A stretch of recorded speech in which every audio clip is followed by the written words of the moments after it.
E temos o mercado brasileiro reagindo bem nos últimos dias, uma forte movimentação de alta, principalmente ali, na quinta, na sexta-feira da semana passada, dando continuidade aí, pelo menos no início do dia de hoje. Chegamos num ponto importante ali de atenção, né, graficamente, e vamos acompanhar como que o mercado reage, né, a partir deste ponto.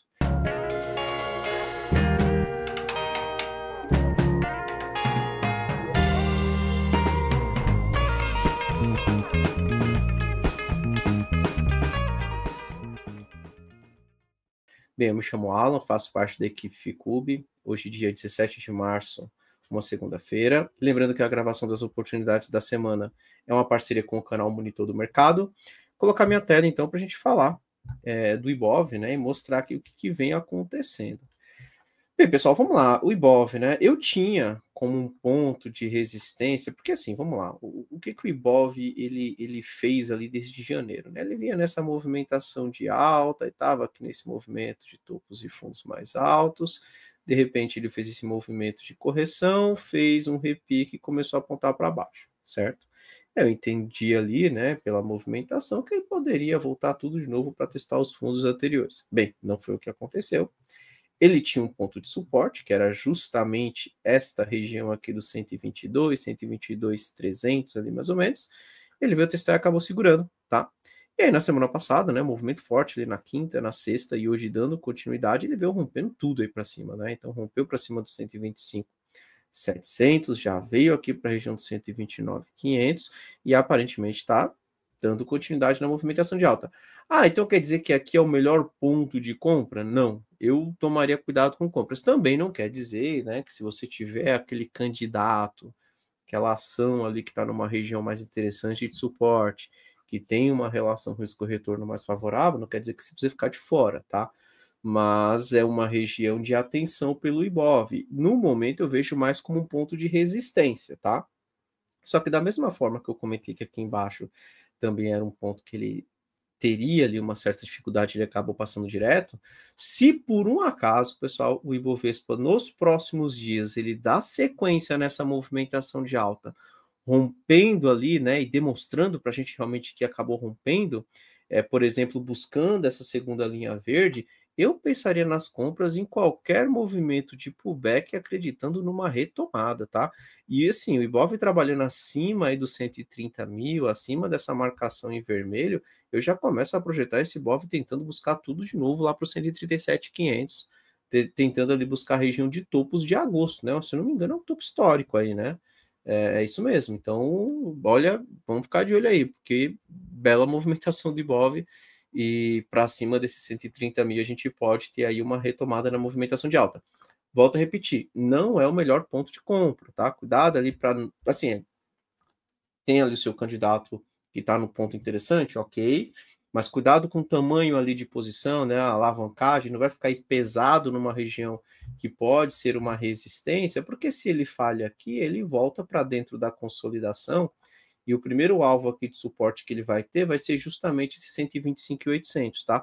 Então, o que seria interessante aqui? Ele romper em definitivo, e eu acho ainda mais interessante a compra na volta, tá? Quando ele faz o pullback para tentar pegar uma continuação, tá ok?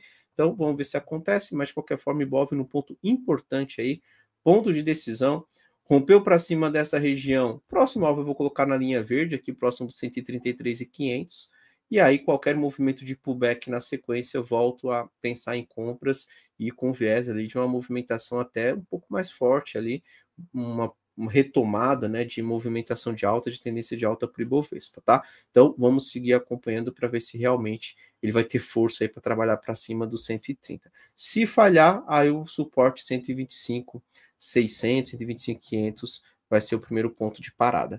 Gráfico do dólar, WDO FUT. Olha, e o dólar, ele tá perdendo aquela região do suporte, hein? 5,76, né? Era um ponto que eu havia comentado. Ele deixou um fundo aqui no 5,72, está sendo testado agora, tá? Se ele perder esse 5,72, o próximo ponto de parada por dólar, né? Pelo gráfico diário, é lá em 5,55, tá?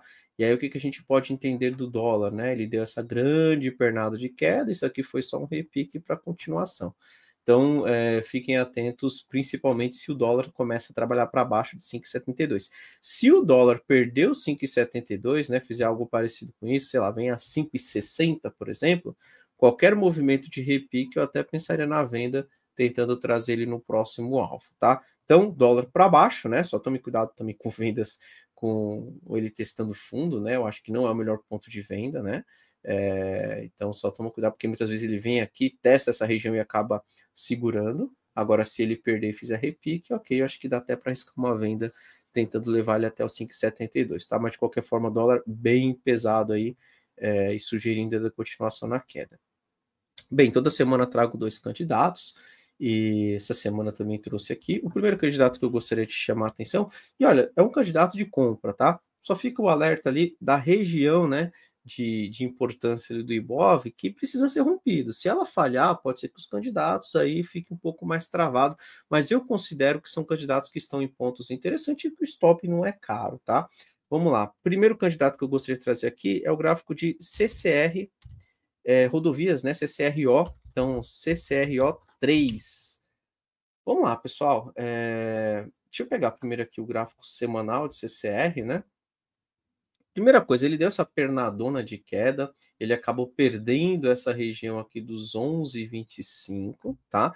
Ela trabalhava como resistência enquanto o preço estava abaixo, ele até tentou bater cabeça aqui, mas o que ele fez? Ele voltou para cima dessa região, fez um pullback e já está formando um pivôzinho aqui, tá? Então eu já começo a considerar a CCRO voltando lá para casa dos 13,50, 13,60, testando esses topos de agosto. Então, qual que é a ideia aqui de CCRO, né? Para quem acredita aí numa possibilidade ali na compra, entendendo que CCRO pode dar mais uma puxada para cima. Eu colocaria o stop logo abaixo aí desse pavio que ela deixou, né? Então, ali cerca de 11,20 mais ou menos, né? Ele vai ter um primeiro ponto de decisão nos 12,30. Acima de 12,30, meu próximo alvo eu colocaria na região de 12,80, 12,85. E um terceiro alvo ali, né? Um alvo onde ele provavelmente vai dar uma segurada na faixa dos 13,65, 13,60, tá? Então, eu gosto de CCRO e considero, sim, a possibilidade de mais uma puxada para cima, tá? Mas é importante que ele não volte para baixo dos 11,20. Para baixo dos 11,20 eu entendo que fica esquisita aí a movimentação de CSRO3, porque aí ele pode voltar tudo de novo para testar fundo. Outro candidato que me chama a atenção é o gráfico de Usiminas, pessoal, Usim 5, tá? Eu tinha chamado a atenção de Usiminas, né, quando ele vinha na movimentação de queda, e principalmente quando ele estava abaixo aqui dessa região, desses fundos que ele perdeu, né?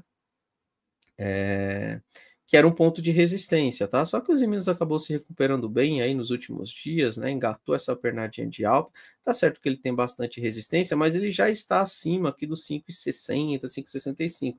Então, eu considero que os Minas acima dessa região, né? Claro, seria importante já começar a trabalhar para cima desses R$ 6 aqui. Ele pode formar um pivô nesta região, né? Um pivôzinho de alta na faixa dos 5,60. E o meu próximo alvo para os Minas seria na faixa de 6,80 a 6,85, tá? Então pode ser os Minas voltando para testar essa região aqui de preço, né?